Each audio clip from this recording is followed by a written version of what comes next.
Medina की वो रात बहुत शांत थी। आसमान पर सितारे ऐसे चमक रहे थे मानो रहमत जमीन पर उतर रहे हो।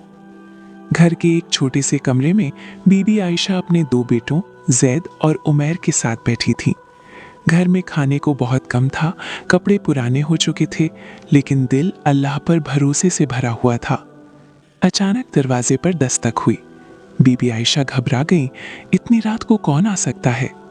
दरवाजा खोला तो सामने एक आदमी खड़ा था। सादा लिबास, चेहरे पर नूर और आवाज में मिठास। उसने कहा, मैं दर्जी हूं, सुना है बच्चों को नए कपड़ों की जरूरत है, अल्लाह ने मुझे भेजा है। बीबी आयशा हैरान रह गई, लेकिन दिल में सुकून उतर गया। उन्होंने बच्चों को बुलाया। कुछ ही देर में उस आदमी ने बहुत सुंदर कपड़े सिल कर दे दिए। कपड़े ऐसे थे जैसे जन्नत की रोशनी से बने हों। बच्चे खुशी से उछल पड़े। तभी जैद बोला, अम्मी जल्दी करो, अगर देर हो गई तो हमें नमाज का वक्त नहीं मिलेगा। ये सुनकर बीबी आयशा कांप गईं। उन्होंने बच्चों को सीने से लगा लिया और फूट फूट कर रोने लगी। फिर तुरंत सजदे में गिर गईं और कहा, ऐ अल्लाह, तेरी महानता को कौन समझ सकता है। उन्हें उसी पल एहसास हो गया कि ये कोई आम दर्जी नहीं था, बल्कि अल्लाह की तरफ से भेजा गया कोई फरिश्ता था।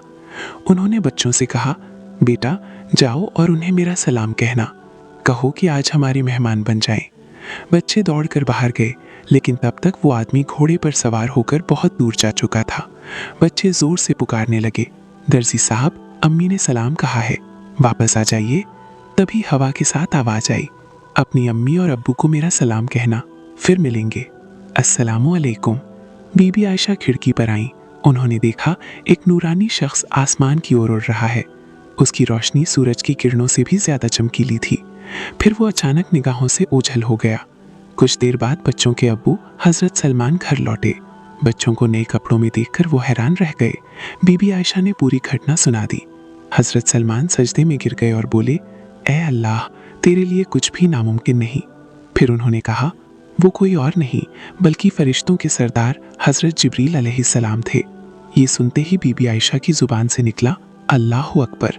वो भी सजदे में गिर गईं। बच्चों ने भी उनकी नकल करते हुए सजदा किया। बीबी आयशा ने बच्चों से कहा, बेटा जिंदगी में चाहे कैसी भी हालत आए, एक पल के लिए भी अल्लाह को मत भूलना। जो अल्लाह को याद रखता है, अल्लाह उसे कभी अकेला नहीं छोड़ता। यही इस कहानी का पैगाम है।